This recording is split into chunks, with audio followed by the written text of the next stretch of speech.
Welcome. We'll be creating a Thunderbolt in VectorMotion. Create a new project and click on the Shape tool. Select a triangle and draw in your triangle. Click on the above duplicate button and copy, and click on it again and paste. Rotate the duplicate triangle and select both.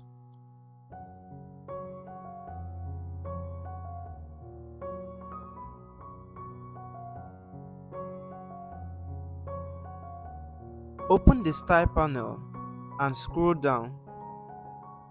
Click on the merge object, which will merge both objects into one and convert them into parts. Click on the direct selection tool and adjust the nodes so that it should match exactly with the Thunderbolt you want to create.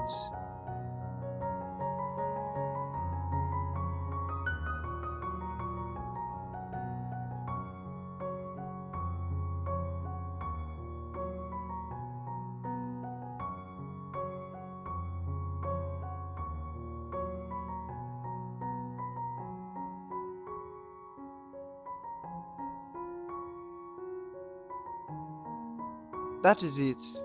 You have created a Thunderbolt. If you are interested in knowing more, there is a lot of video about VectorMotion and its interface I explained on this channel and are linked in the description below.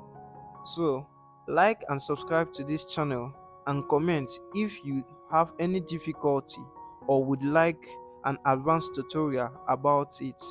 Alright, I'm Frank from Ultra Design and I'll see you in the next one. Shalom.